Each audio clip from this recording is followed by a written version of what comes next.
ونصلی علی رسولہ الکریم اما بعد فاعوذ باللہ من الشیطان الرجیم بسم اللہ الرحمن الرحیم رب اشرح لی صدری ویسر لی امری واحلل عقدۃ من لسانی یفقہوا قولی۔ معزز حاضرین اور محترم خواتین، السلام علیکم ورحمۃ اللہ وبرکاتہ۔ میں تو صرف اس خیال سے یہاں حاضر ہوا تھا کہ کھانے کی دعوت ہے، بس یہاں دیکھا کہ ایک جلسے کا اہتمام ہے۔ بڑا جلسہ تو خیر وہاں ہوتا ہے، لیکن ایک جلسی ضرور یہاں بھی اس وقت ہو رہی ہے۔ مجھ سے جن باتوں کے ضمن میں کہا گیا ہے، اور حسن صاحب نے خاص طور پر ابھی آتے ہوئے گاڑی میں جو باتیں چاہی ہیں کہ میں اس کے ضمن میں اپنی وضاحت آپ حضرات کے سامنے رکھوں، وہ دو چیزیں ہیں کہ جن سے آج کل ہمارے ہاں تجارت پیشہ لوگوں کو یا صنعت کار لوگوں کو سابقہ پڑتا ہے۔ ایک چیز ہے سود، اور دوسرے ہے رشوت کا معاملہ۔ سود کا مسئلہ یہ ہے اصل میں کہ ہمارے دین میں عقائد میں جس قدر بری شے شرک ہے، اسی طرح اعمال میں سب سے زیادہ بری شے سود ہے۔ جو چیزیں حرام کی گئی ہیں ان میں سے کسی پر اللہ اور اس کے رسول کی طرف سے اعلان جنگ نہیں آیا سوائے سود کی۔ اور نبی اکرم صلی اللہ علیہ وسلم نے فرمایا الربا 70 حوبا یا 70 جزءا، ربا کے سود کے گناہ کے 70 حصے ہیں۔ اب ان میں کوئی بڑے بھی ہیں، کوئی چھوٹے بھی ہیں۔ ایسرھا، ان میں سب سے ہلکا، سب سے چھوٹا اس کے برابر ہے ان ينكح الرجل امہ، کہ کوئی شخص اپنی ماں کے ساتھ زنا کرے۔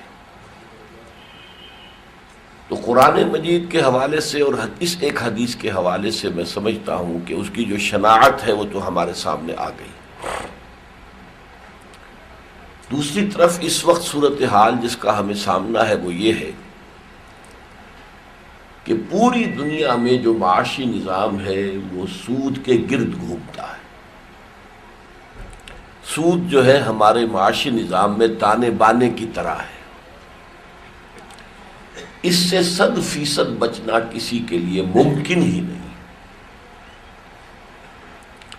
حضور نے فرمایا تھا کہ ایک زمانہ آئے گا کہ کوئی شخص سود نہیں بھی کھائے گا تب بھی اس کا غبار یا اس کا دخان اس کے اندر ضرور جائے گا۔ جیسے کہ فضا میں بعض اوقات آپ کو معلوم ہے کہ ڈسٹ سسپینشن ہو جاتا ہے، غبار ہے، گرد و غبار ہے، تو اب زندہ رہنے کے لیے سانس لینا تو ضروری ہے۔ آپ سانس لیں گے تو غبار تو اندر جائے گا ہی، اس میں آپ کا اختیار کوئی نہیں ہے۔ اسی طریقے سے کہیں دھواں بھر جائے تو زندہ رہنے کے لیے سانس لینا تو ضروری ہے، دھواں اندر جائے گا ہی۔ اس طرح کوئی شخص اس وقت نہیں ہے جو سود سے بالکل پاک ہو، اس کا غبار یا اس کا دخان تو ہر ایک کے اندر جا رہا ہے۔ لیکن ایک ہے براہ راست سود میں ملوث ہونا، ایک ہے بالواسطہ ملوث ہونا۔ بالواسطہ کیا ہے کہ آپ کسی فیکٹری میں ملازمت کرتے ہیں، چاہے وہ مزدور ہے جو کھڑا ہوا کسی مشین پر کام کر رہا ہے، اور چاہے وہ کوئی کلرک ہے یا کوئی مینیجر ہے جو دفتر میں بیٹھا ہوا مینیج کر رہا ہے۔ اس فیکٹری کے اندر سودی رقم لگی ہوئی ہے، لہذا اب جو شخص وہاں کام کر رہا ہے وہ اس سود کی ہی آمدنی سے تنخواہ پا رہا ہے۔ یہ بالواسطہ سود سے ملوث ہونا ہے۔ اس کا بھی اس وقت اس سے جو ہے جان بچانا بہت محال ہے۔ کہاں جائیں گے؟ سرکاری ملازمت ہے تو سرکار ساری سود پر چلتی ہے، اس پہلو سے سرکاری ملازمت بھی نہ بچی۔ البتہ ایک سود ہے ڈائریکٹ، براہ راست، اس کی دو شکلیں۔ آپ کے پاس ایک بڑی رقم ہے، آپ نے رکھوا دی اور سود لے کر اب کھا رہے ہیں۔ ایک یہ ہے کہ آپ نے اپنے کاروبار کو وسعت دینے کے لیے بینک سے قرضہ لیا ہے انویسٹمنٹ کے لیے۔ ان دونوں صورتوں کے بارے میں یہ کہنے پر مجبور ہوں کہ یہ قطعاً حرام ہے۔ ان دونوں میں کسی صورت بھی ملوث نہیں ہونا چاہیے۔ جتنی ذاتی پونجی ہے اتنا کام بڑھائیے بس، اور اسی میں برکت ہے۔ ورنہ ظاہر بات ہے کہ آپ اپنی محنت سے حاصل شدہ منافع کا سود دے رہے ہیں، جبکہ اگر اپنی ذاتی سرمایہ سے کام کریں گے تو جو بھی اس کے اندر منفعت ہوگی وہ آپ کی ہوگی۔ تو میں اس ضمن میں مجھے اندازہ ہے جن کے بڑے کاروبار ہیں ان کے لیے یہ بات بہت مشکل ہے، بہت مشکل ہے، بہت مشکل ہے، لیکن where there's a will there's a way، ارادہ ہو جائے تو بہت سے لوگوں نے کر کے دکھایا ہے کہ اپنے کاروبار کو سود سے اور بینک سے انویسٹمنٹ لینے سے بالکل پاک کر لیا۔ روزی تو اللہ دیتا ہے، شروع میں دقتیں ہوں گی، کچھ آزمائش ہوتی ہے اللہ کی طرف سے ہر معاملے میں۔ اب آپ سوچئے کہ صحابہ کرام کے ہم واقعات پڑھتے ہیں تو محض لا الہ الا اللہ کہنے پر کتنی مار پڑتی تھی، کتنی آزمائش آئی ہے۔ الف لام میم احسب الناس ویترکوا ان یقولوا آمنا وہم لا یفتنون۔ کیا لوگوں نے یہ سمجھا تھا کہ صرف یہ کہنے سے کہ ہم ایمان لے آئے وہ چھوٹ جائیں گے اور ان کو آزمایا نہیں جائے گا؟ وَلَقَدْ فَتَنَّا الَّذِينَ مِن قَبْلِهِمْ، ہم نے تو جو بھی اس راستے پر آئے ہیں، جب بھی آئے ہیں انہیں آزمایا ہے۔ فَلَيَعْلَمَنَّ اللَّهُ الَّذِينَ صَدَقُوا وَلَيَعْلَمَنَّ الْكَاذِبِينَ، تو اللہ تو ظاہر کر دے گا کون صادق الایمان ہے اور کون جھوٹ موٹ کے صاحب ایمان بنے ہوئے۔ آگے چل کر اسی رکوع میں فرمایا فَلَيَعْلَمَنَّ اللَّهُ الَّذِينَ آمَنُوا وَلَيَعْلَمَنَّ الْمُنَافِقِينَ۔ اور یہ پورے مکی قرآن میں 2/3 قرآن مکی صورتوں پر مشتمل ہے۔ یہ ایک ہی جگہ ہے کہ مکی صورت میں لفظ منافقین آیا ہے، ورنہ منافقت ایک مرض کی حیثیت سے اصل میں مدینہ منورہ میں پیدا ہوا ہے۔ بہرحال آزمائش اور سختی جھیلے بغیر آخرت جیسی چیز اور جنت جیسی چیز کا حصول تو پھر یہ تلک امانیہم، یہ تو ہمارے من گھڑت خیالات ہیں، ہماری خواہشات ہیں، وشفل تھنکنگ ہے۔ آزمائش سے گزرنا پڑے گا۔ وہاں کلمہ کہنے پر آزمائش تھی، یہاں کلمہ کہنے پر تو کوئی آزمائش نہیں، بلکہ میں کہا کرتا ہوں کہ اگر 1000 دانے کی تسبیح لے کر کوئی شخص کسی چوک میں بیٹھ جائے، لا الہ الا اللہ لا الہ الا اللہ کا وہ ورد شروع کر دے اور ضربیں لگائے تو اسے لوگ آ کر دودھ جلیبی پیش کریں گے، ہو سکتا ہے عورتیں آ کر اس کی ٹانگیں دابیں، مار تو نہیں پڑے گی اسے۔ مار جو پڑتی ہے وہ شریعت پر عمل میں، اور مار پکڑ پڑے بغیر آدمی پختہ ہوتا نہیں۔ یہی وجہ ہے مکے میں نفاق نہیں تھا، مار پڑ رہی تھی، جھیل رہے تھے، اور جیسے کہ ایک بھٹی کے اندر اینٹ پختہ ہو جاتی ہے ایسے پختہ ہو رہے ہیں۔ اکبر الہ آبادی نے کہا ہے، وہ مشہور تو ہے مزاحیہ شاعری کے لیے، لیکن یہ کہ بڑی عارفانہ شاعری بھی ان کے ہاں ہے۔ تو خاک میں مل اور آگ میں جل، جب خشت بنے تب کام چلے، ان خام دلوں کے عنصر پر بنیاد نہ رکھ تعمیر نہ کر۔ یہ کچے پکے لوگ جمع کر لینا، اس سے سیاست تو ہو سکتی ہے، دین کا کوئی کام نہیں ہو سکتا۔ تو پہلے تو پختہ ہونے کی ضرورت ہے۔ آپ کہیں سمندر کے ساحل سے گیلی ریت لے کر اس کا ایک ڈلا سا بنائیں، شیشے پہ ماریں گے، شیشہ کھڑا رہے گا، وہ بکھر جائے گی ریت۔ اسی کو آگ کی بھٹی میں ڈال کے پکا لیجئے، وہ روڑا جو بن جائے گا، آپ ماریں گے تو کوئی نتیجہ تو نکلے گا نا۔ خام ہے جب تک تو ہے مٹی کا ایک انبار تو، اور پختہ ہو جائے تو ہے شمشیر بے زنہار تو۔ تو اس معاملے میں معذرت خواہ ہوں کہ میں آپ حضرات کی کوئی مدد نہیں کر سکتا اور آپ لوگوں کے لیے کوئی راستہ نہیں نکال سکتا، کیونکہ میں شریعت کے ساتھ غداری نہیں کر سکتا۔ لہذا یہ سود جو ہے ڈائریکٹ، یہ تو ہر صورت میں حرام ہے، اس کو چھوڑیے۔ کاروبار فوری طور پر سکیڑنا پڑے تو سکیڑیے، کوئی بات نہیں۔ جو اپنی اصل پونجی ہے اس کے اندر اندر کاروبار کیجیے، اللہ برکت دے گا۔ اور اصلی بات، اس سے آگے کی جو بات میں اپنی شام کی تقریروں میں بیان کر رہا ہوں اور آج پھر بیان کروں گا تفصیل کے ساتھ، اصل تو یہ ہے کہ اپنی دنیا سکیڑو تاکہ وقت نکلے تمہارے پاس، تاکہ اللہ کے دین کو قائم کرنے کی جد و جہد میں لگ سکو۔ میرے نزدیک جو صاحب ایمان شخص، لیکن یہ نوٹ کر لیجئے، مومن، میں مسلم کی بات نہیں کر رہا، صاحب ایمان شخص باطل نظام کے تحت زندگی گزار رہا ہو، اور آج پوری دنیا میں باطل نظام ہے، میں یہ نہیں کہہ رہا کہ آپ باطل نظام کے تحت ہیں، ہم بھی پاکستان میں باطل نظام کے تحت، اس کا پہلا فرض یہ ہے کہ اس نظام کو جڑ سے اکھیڑ کر اور نظام حق قائم کرنے کی جد و جہد کریں۔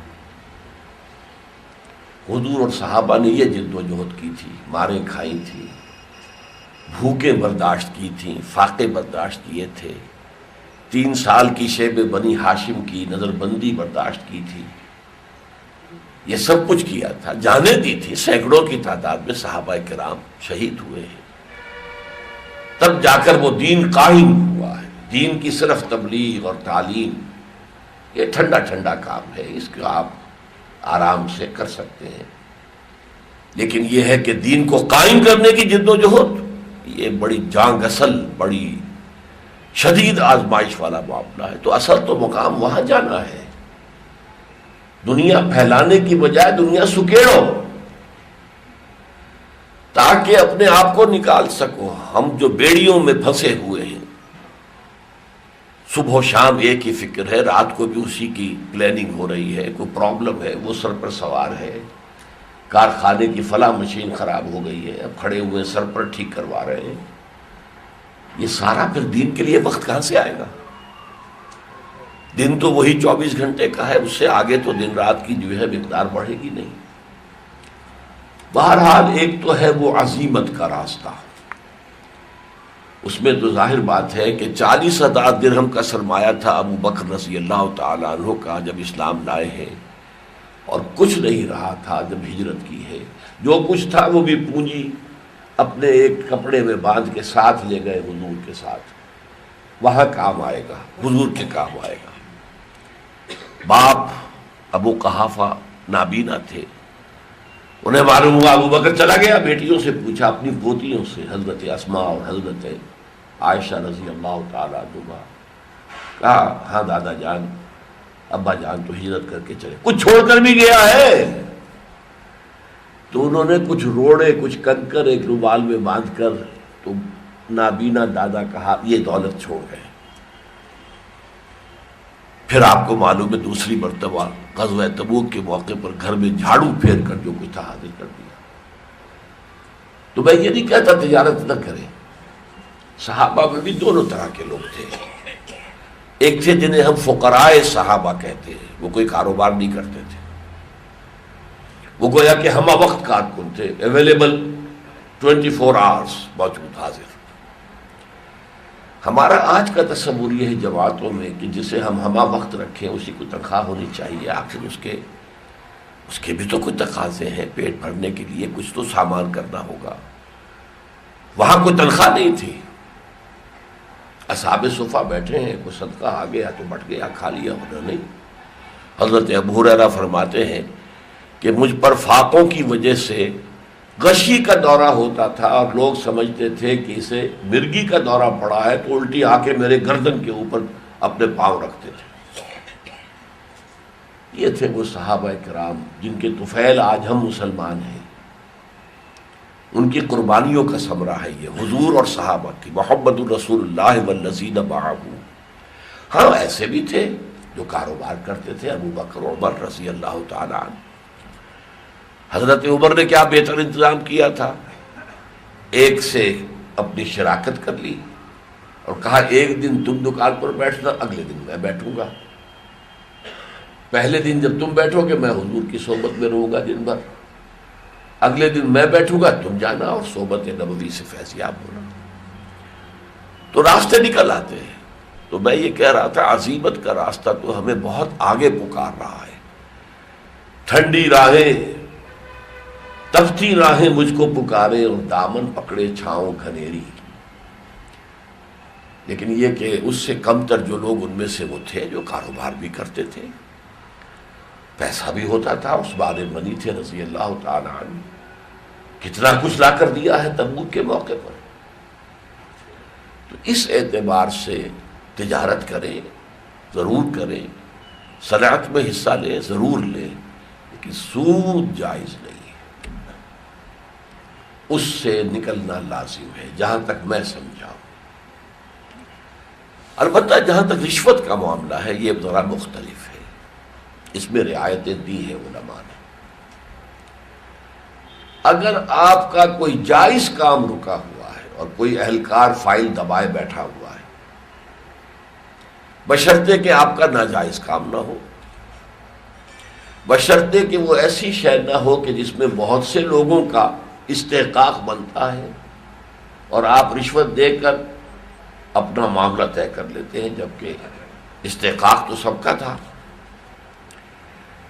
ان دونوں شرطوں کے ساتھ کہ اس میں کوئی دھوکہ نہ ہو، کوئی جھوٹ نہ ہو، جائز اور صحیح اپنا کام ہو، اور اس میں کسی اور کے استحقاق کے اوپر کوئی آنچ نہ آتی ہو، تو مجبوراً رشوت دینی پڑے تو دینے والا گناہگار نہیں ہوگا، لینے والا گناہگار ہوگا۔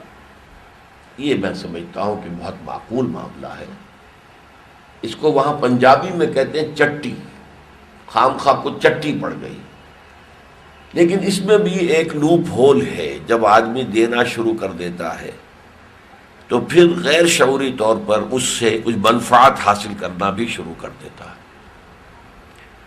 یہ صورت ہو جائے گی تو پھر وہ راشی الراشی والمرتشی کلا ہوا فی النار، وہ اس کا معاملہ ہو جائے گا۔ لیکن آپ کا کام غلط نہیں ہے، آپ کسی اور کے حق پر ڈاکہ نہیں ڈال رہے ہیں، آپ کوئی حکومت کے قانون کی خلاف ورزی نہیں کروا رہے ہیں، اور پھر بھی کوئی شخص بیٹھا ہوا ہے اپنی ایک حیثیت سے ناجائز فائدہ اٹھانے کے لیے، تو وہ نجاست اس کے منہ میں ڈال دیجئے، لیکن آپ اس سے بری رہیں گے اس کے گناہ سے۔ اگرچہ اس میں بھی ایک عزیمت ہے، بہت سے لوگوں نے پاکستان میں اس پر عمل کیا ہے، خاص طور پر انکم ٹیکس کے معاملے میں۔ آپ نے صحیح اگر اپنے بیچ کر دیا، وہ اتنا ٹیکس لگاتے ہیں کہ آپ کا کاروبار ہی ختم ہو جائے۔ لیکن اگر ایک دفعہ ڈٹ گیا آدمی، اپیل کی کمشنر کو، کمشنر نے غلط فیصلہ دیا اور اوپر گئے، ریونیو بورڈ تک گئے، وہاں جا کر تو بات ٹھیک ہو جاتی ہے۔ تو اب پتہ چل جاتا ہے انکم ٹیکس والوں کو کہ یہ آدمی جو ہے یہ ذرا مختلف قسم کا آدمی ہے، لہذا اس کے ساتھ معاملہ مختلف کرو۔ تکلیف اٹھانی پڑی، کچھ نقصان بھی اٹھانا پڑے گا، لیکن عزیمت کا راستہ یہ ہے کہ انسان اس پر ڈٹ جائے، تو پھر پتہ چل جائے گا ان کو کہ اس کے ساتھ معاملہ دوسرے نہج پر کرنا پڑے گا، سیدھا حساب اس کا ہے، ہمیں ایکسپٹ کرنا پڑے گا۔ لیکن اگر آپ اس عزیمت کا ثبوت نہ دے سکے، اس میں آپ کا کوئی بڑا کام رک رہا ہے، کوئی درآمد کے لیے آپ کو جو ہے مشین درآمد کرنے کے لیے لائسنس لینی ہے، اور آپ کا پوری عمارت بنی کھڑی ہوئی ہے، سب کچھ ہے، اس کے اندر جو آپ کی انویسٹمنٹ ہے وہ بیکار جا رہی ہے، ٹھیک ہے، رخصت کا راستہ ہے کہ آپ اس کے لیے رشوت دے کر اگر اپنا کام کرا لیں گے تو اس میں آپ رشوت کے مجرم اور گناہگار نہیں ہوں گے، لینے والا گناہگار ہوگا۔ انہی دو باتوں کے ضمن مجھ سے کہا گیا تھا کہ میں کچھ وضاحت پیش کر دوں جو میری رائے، واللہ عالم، میں مفتی نہیں ہوں، لیکن یہ کہ قرآن مجید کا طالب علم ہوں، اور میں نے جو کچھ قرآن سے سمجھا ہے وہ میں لوگوں کے ساتھ شیئر کر رہا ہوں۔ 50 برس ہو گئے مجھے یہ کام کرتے ہوئے۔ میں نے 19 برس کی عمر میں درس قرآن دینا شروع کیا تھا، تو 50 سے اوپر ہو چکے ہیں۔ وہ جو حفیظ جالندری کا شعر ہے کہ تکمیل اور تدوین فن میں جو بھی حفیظ کا حصہ ہے، نصف صدی کا قصہ ہے، 2-4 برس کی بات نہیں۔ تو قرآن پڑھنے میں میں نے وقت لگایا، اور پڑھانے کی وجہ سے مجھ پر قرآن مجید اور کھلتا گیا۔ یہ سمجھ لیجئے کہ حضور نے فرمایا ہے دولت وہ شے ہے کہ جو خرچ کرنے سے کم ہوتی ہے، اور علم وہ شے ہے جو خرچ کرنے سے بڑھتا ہے۔ آپ پڑھائیں گے، سمجھائیں گے، آپ کے سامعین میں سے سوال آئیں گے، آپ ان کے لیے پھر کہہ سکتے ہیں کہ ابھی میں نہیں جواب دے سکتا، میں مطالعہ کروں گا پھر بتاؤں گا آپ کو، تو آپ کا علم خود بخود بڑھ رہا ہے۔ بلکہ آپ کوشش کریں گے، پوری تیاری کریں گے، کوئی 2-3 تفسیریں دیکھیں گے، تراجم دیکھیں گے کہ ہمارے سابقین نے یا معاصر علماء نے اس کا کیا مطلب سمجھا ہے۔ اس سے آپ کا اپنا علم بڑھے گا۔ اللہ کا شکر ہے، اس حوالے سے میری جنوب جتنی بھی گزری بکار گزری ہے، میں مطمئن ہوں کہ میں نے اپنی زندگی صحیح رخ پر گزاری ہے۔ تو اس ضمن میں آپ کے سامنے ان دونوں معاملات کے ضمن میں میری جو رائے تھی وہ میں نے پیش کر دی ہے۔ اب اگر کوئی اور سوال ہو آپ کے پیش نظر تو فرمائیے، ورنہ یہ ہے کہ میں زیادہ وقت لگا نہیں سکتا۔ میں تو آیا تھا صرف کھانا کھانے کے لیے، مجھے نہیں پتا تھا کہ یہاں پر یہ اجتماع ہوگا، اور نہ صرف یہ کہ اجتماع ہوگا، ایسی عظیم شخصیتیں بھی ہوں گی، مولانا عاقل صاحب بھی ہوں گے، اور مفتی صاحب حضرت موجود ہوں گے، مدرسوں کے محتمم ہوں گے، علماء کرام ہوں گے، تو ان کی موجودگی میں تو زبان کھولنا بھی میرے نزدیک سوء ادب ہے۔ لیکن جب ایک اہتمام ہوا ہے تو میں نے جو بات بھی میری سمجھ میں ہے وہ میں نے آپ کے سامنے رکھ دی۔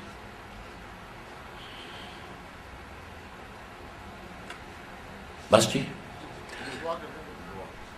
دعا تو کوئی بزرگ حضرت آپ تشریف لائیے، مولانا دعا آپ کرا دیجیے۔ اچھا ٹھیک ہے۔ الحمدللہ الذی ہدانا لہذا وما کنا لنہتدی لولا ان ہدانا اللہ۔ جب بھی دین کی کوئی بات نئی سامنے آئے، کوئی نئی ہدایت سامنے آئے، تو دل کی گہرائی سے یہ دعا نکلنی چاہیے۔ الحمدللہ الذی، سارا شکر، کل سپاس، کل حمد، کل ثنا اس اللہ کے لیے ہے جس نے ہمیں ہدایت دی ہے۔ ذریعہ ہدایت کوئی بن جائے، حضور نے فرمایا صلی اللہ علیہ وسلم، معافی چاہتا ہوں دعا کے اندر یہ اضافہ کر رہا ہوں، یا علی لَأَن يَهْدِيَ اللَّهُ بِكَ رَجُلًا وَاحِدًا خَيْرٌ لَكَ مِنْ حُمُرِ النَّعَمِ۔ دیکھیے کس قدر پیاری بات۔ اگر اللہ تمہارے ذریعے سے کسی کو ہدایت دے دے، ہدایت دینا تمہارے بس میں نہیں ہے، لیکن تم ذریعہ بن جاؤ تو تمہارے لیے سرخ اونٹوں سے بہتر دولت ہے۔ الحمدللہ الذی ہدانا لہذا وما کنا لنہتدی لولا ان ہدانا اللہ۔ ربنا لا تزغ قلوبنا بعد اذ ہدیتنا۔ پروردگار جو ہدایت تو نے ہمیں عطا فرمائی ہے، اب اس کے بعد ہمارے دلوں کو کج نہ ہونے دے۔ پروردگار تیرے نبی نے بتایا ہے ہمیں کہ تمام انسانوں کے دل تیری 2 انگلیوں کے مابین ہیں، تو جدھر چاہتا ہے پھیر دیتا۔ ہمارے دلوں کو ایمان اور تقوی اور احسان اور جہاد فی سبیل اللہ کی طرف پھیر دے۔ اللہم انصر من نصر دین محمد صلی اللہ علیہ وسلم من کانوا حیث کانوا۔ اے اللہ اپنے ہر اس بندے کی مدد فرما جو تیرے نبی کے دین کی خدمت کر رہا ہو، خواہ وہ کوئی بھی ہو، کہیں بھی ہو۔ وَاجْعَلْنَا مِنْهُمْ، اور پروردگار ہمیں بھی ان کے ساتھ شامل ہونے کی توفیق عطا فرما۔ وَاخْذُلْ مَنْ خَذَلَ دِينَ مُحَمَّدٍ صلی اللہ علیہ وسلم مَنْ كَانُوا حَيْثُ كَانُوا، اور ہر اس شخص کو ذلیل اور رسوا کر دے جو تیرے نبی کے دین سے غداری کر رہا ہو، کوئی بھی ہو، کہیں بھی ہو۔ اور اے اللہ ہمیں بچائے رکھ اس سے کہ ہم ان کے کہیں شکنجے میں نہ آ جائیں، ان کے دھوکے میں نہ آ جائیں۔ اللہم اغفر لنا ولآبائنا ولأمہاتنا ولجمیع المؤمنین والمؤمنات والمسلمین والمسلمات الاحیاء منہم والاموات انک سمیع مجیب الدعوات وصلی اللہ تعالی علی خیر خلقہ محمد وآلہ واصحابہ اجمعین برحمتک یا ارحم الراحمین.